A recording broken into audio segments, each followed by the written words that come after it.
Dober dan od srede do srede, kolega Markeš.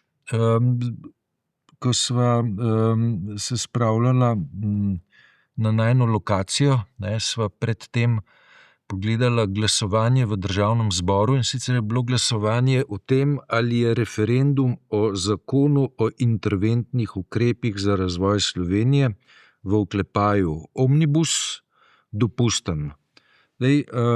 Odločitev Državnega zbora je bila z 48 glasovi za, da je tak referendum nedopusten, 35 glasujočih pa jih je menilo, da je referendum možen.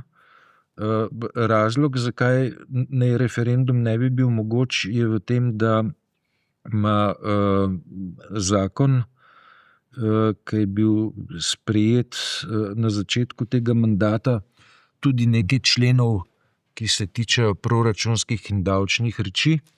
Če ima nek zakon v sebi proračunske oziroma davčne vsebine, potem naj po ustavi referendum o takem zakonu ne bi bil mogoč. Ja, to je... Situacija se mi zdi, da ni tako enostavna, kot je danes sklepala parlamentarna večina. Sej, mi da so to že obdelali tako, dosti nadrobno v preteklih od srede do srede, tako da sama vsebina, same dileme so najnim gledalcem in poslušalcem pravzaprav znane, tudi sicer javnosti poznane, tudi nama poznane. Jaz sem to reč poslušal od 11 zjutraj. Pa za beneficirano delovno dobo danes predlagal. Dobesedno, po 2 urih poslušanja postane živčna razvolina. Ampak... Da, se izgledaš v redu. Ok, hvala. Ti tudi zdaj imaš manjšo tole. Ja. Ampak kaj je poanta? Poanta je ta, da poslanci pač... Zdaj lahko razpravljamo o politični kulturi, lahko razpravljamo o marsičem. In prvo, kar je se pokazala res bistvena razlika v razpravi med tistimi, ki so bili proti temu referendumu in tistimi, ki so bili za ta referendum. Prav tako občutna razlika. Če sta bila kakšna 2 razpravljalca na oni strani predlagateljev še spodobna, sta bila pa v argumentih zelo kratka, celo prekratka. Tako da argumenti so bili na ravni nasprotnikov, brez dvoma, onkraj dvoma, iz pozicije argumentov govorim zdaj, ne všečnosti.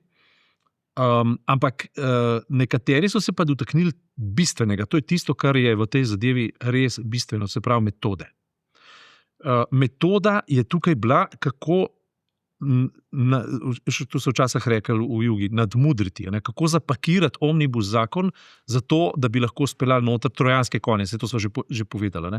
In o tem se niso hoteli pogovarjati. Pogovarjali so se samo o tem iz strani predlagateljev, ker so očitno disciplinirana večina in takoj povemo, gre za valjar. To je traktor, to je valjar, tu nimamo upravka več s parlamentarno demokracijo kot vsebino, ampak samo še kot tehniko valjanja in traktoriranja. To se pravi, to je dejansko ljudska stranka, ki valja in sadi svoj krompir.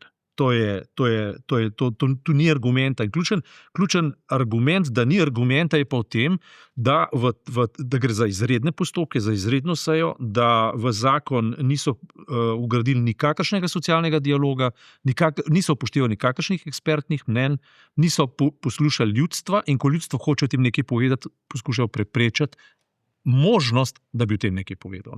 Mislim, da je s tem izčrpana vsa debata, ampak sama ključna zgodba je pa v tem, da gre dejansko za dokončno oziroma za prvi akt tega, kar smo najavljali, pa so rekli, delate krivico, naj se izkažejo, naj pokažejo. In so pokazali. Prvi dan je valjar v vsej svoji dimenziji, traktoriranje in tako naprej, tukaj naprej lahko samo rečejo, v lepi slovenščini, I told you so, vse smo povedali, kako bo. In dejansko tako bo, to bo njihov način, njihova vsebina. Potem bodo tam poslanci, ki bodo v nekem izredno ozkem segmentu postali ustavni pravniki, ustava tako zapoveduje, če ustava pravi, eden je celo rekel, meni je celo všeč, sindikalno delo in rad bi tudi sem naklonjen temu, da bi bil referendum, ampak ustava tega ne dovoli, zaradi tega, ker je pač tako. Ker ta člen 92, ne vem kje člen ustave, to prepoveduje in jaz sem privrženec pravne države in tako naprej. Skratka, tukaj je treba razpravljati o tem, kaj je vsebina tega početja, tega valjanja. No? In v tej vsebini se reže ostra razlika med levico in oziroma levico, se pravi med prejšnjo koalicijo, ki se je sklicevala na svojo levo orientacijo, in pa med desnico. Tu ni sredine. Tukaj gre za desnico, skrajno desnico in desnico, in na tej strani gre za tiste, ki poskušajo ohraniti elemente države, socialne države in tega, kar se je nastavljalo v preteklih 4 letih. To je ime igre. Vse drugo je brezpredmetno, če me vprašaš. Mislim, ta poteza, ne, da imaš nek zakon, ki odgovarja na vse težave tega sveta, pa noter ugradiš davčni člen, ne, pomeni, da ta poteza ima svoje učinke, ker po odločitvi državnega zbora pač zdaj referenduma ne more biti. Pač zakaj? Zato, ker je noter davčni člen, pika. Ne? To je v bistvu black cube metoda, recimo. Ti enostavno narediš, sprejmeš zakon o genocidu v Gazi, naprimer, potem pa noter daš člen, po katerem se spreminja struktura proračuna in davčne obremenitve, in potem o tem ne moreš več razpisati referenduma. Narediš. Kaj narediš? Ja, genocid v Gazi, ne? Je pa seveda tako, ne, pač, da ta sklep bo tako ali drugače ovrednoten z veliko verjetnostjo, pač, da gre na ustavno sodišče, oziroma bo ustavno sodišče pozvano, da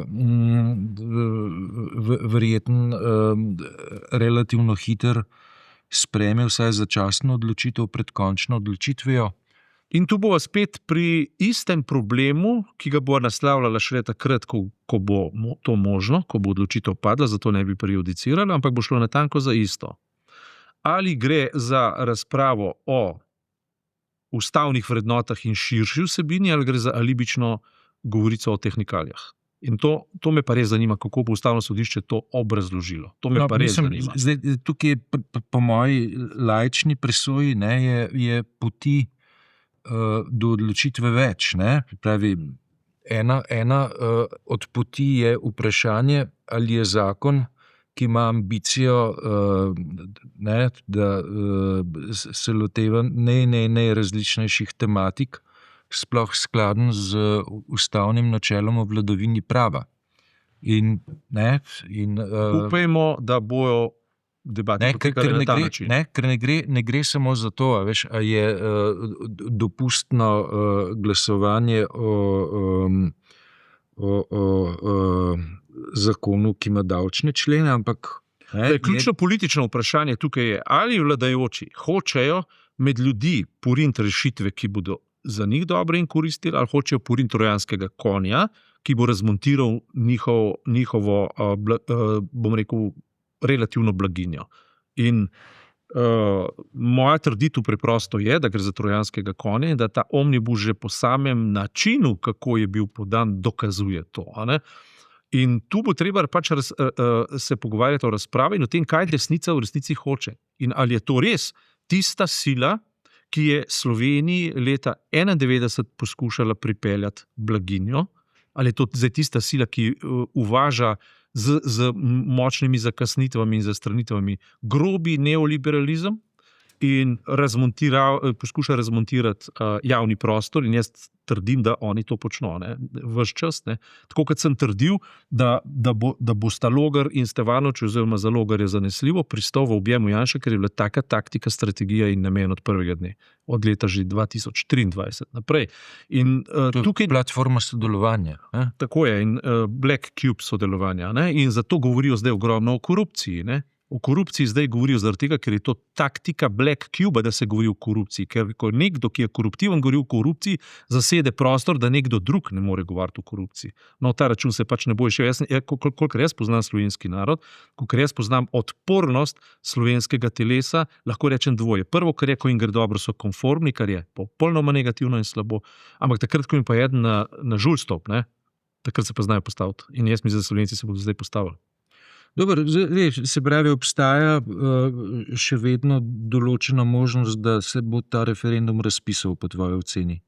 To je odvisno vse od ustavnega sodišča. Dejstvo pa je, da bo prišlo do popolnega civilno-družbenega in političnega razcveta na podlagi čiste jeze. Okay. Današnji dogodek je malo omnibus, ne? To sva se tudi med sabo zmenila že prej. Ker smo imeli drugačne načrte za to debato.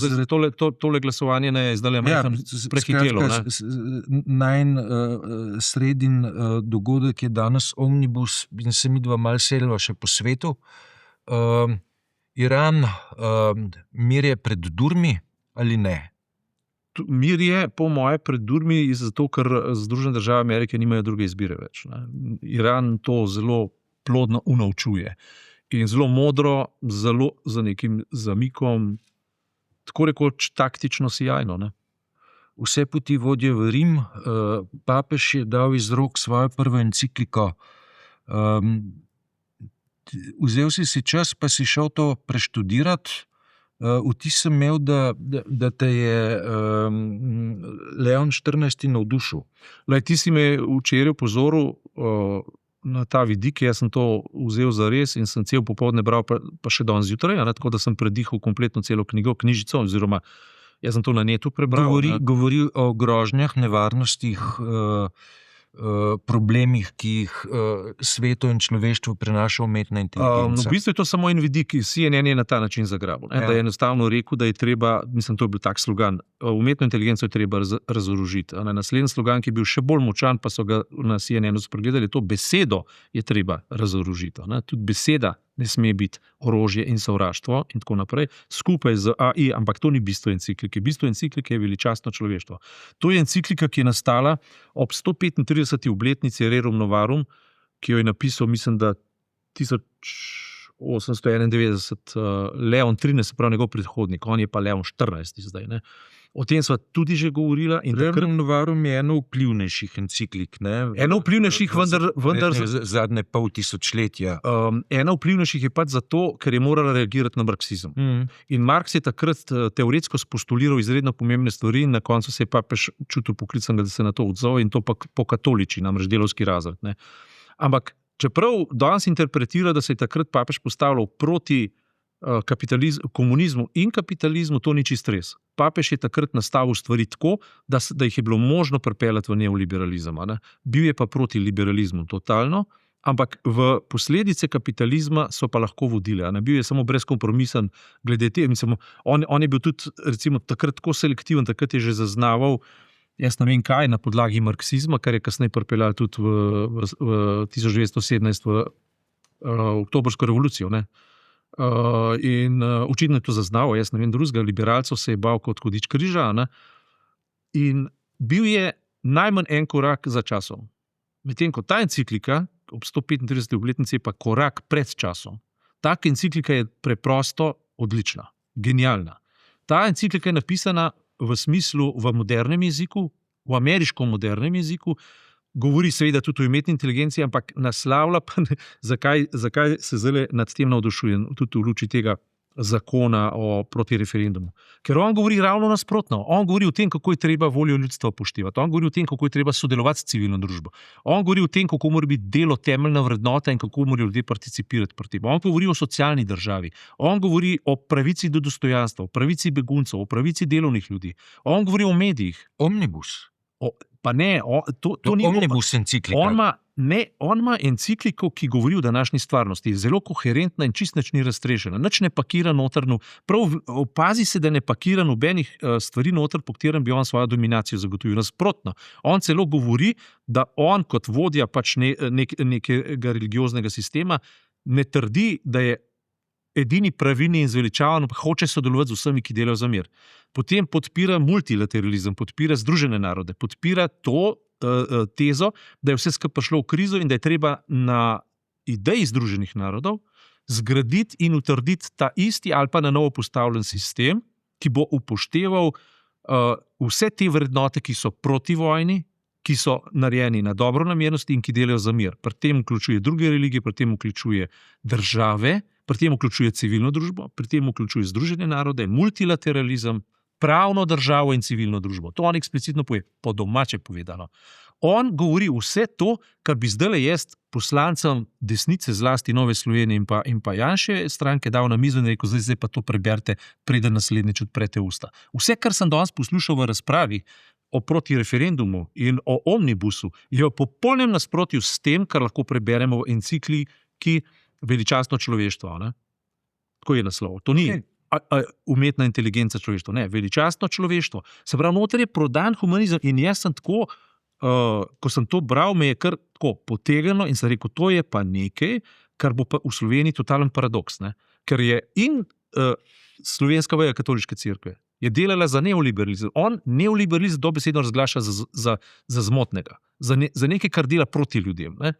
In pokaže na, mislim, to je neverjetno, veš, se spomniš, ko so se mi da pogovarjala, ko je bil on na sveže sprejeta, ne? In pa je šel v Monako, pa je od tam nekaj govoril, pa je bil kar tako, nekako anemičen je bil. Ne? Ni bilo čisto jasen, ja, kam. In jaz sem že z roko zamahnil, sem rekel, smo že tam. Ne? Ja. Ej, to je zdaj čist nekaj drugega. In jaz kot da bi oživel potem, ko se ga je lotil Trump. Ne? Ker takrat se je pa postavil, a veš, če se spomniš, ne? In je on rekel, jaz sem proti vojni v Iranu, jaz sem proti genocidu in se ne bojim ne Trumpa, ne njegove administracije, moja naloga je, da delam za mir in to mislim še naprej početi. In takrat ga je dobesedno kastriral. On je Trumpa kastriral. Ne? In zdaj kar vleče tempo in s to encikliko, ne, sicer noter dokazuje, da je v cerkveni misli kontinuiteta, pa to izpeljuje na 101 način, ampak tisto, kar je pa fascinantno, on uporablja že v samem uvodu mit oziroma biblično razlago Babilonskega stolpa, ne, ko na puh pripelje v gradni stolp, tako delaš, da se ljudem v civilizaciji, ki raste, zmešajo jezik in med sabo več ne morejo komunicirati. To je podoba tega časa. Potem pa pokaže na perzijskega kralja, ki dobi prošnjo zasužnjenega izraelskega ljudstva skozi preroka Nehemija in ga ponižno prosi, če lahko svoje ljudstvo pripelje nazaj v Jeruzalem, da pozidajo nazaj porušen tempelj, in mu perzijski kralj to dovoli. Ne? In to je pazi, in to danes, ne, v trenutku, ko me vprašaš, kaj se pa, a mir bo, ne. Danes je 3. mesec vojne, ne. Mislim, jaz sem fasciniran. In tisto, kar me pa še najbolj fascinira, je pa to, veš, karkoli danes rečeš, ne, te greznica iz desnice napade, komunist, komunajzer, ne vem kaj sem jaz že vse poslušal. Ne. A veš, kaj bom zdaj naredil? Encikliko bom v roke vzel, pa mi rekel, lejte, tole je papež rekel, kaj boste rekli? Ali boste rekli, da je papež komunajzer? A to boste rekli? Kaj vam pa ni jasno? Dajte si prebrati, če znate brati sploh, če samo še ne scrollate pa tipkate. A še znate brati? Dajte prebrati to encikliko. Ta enciklika govori o vsem tem, mislim, to je skoraj tako, kot da bi Mesca poslušal ali pa Nataša. Dobro, so noter elementi, ki so seveda razlikujejo, zato ker so doktrinalni in tako naprej. Ne?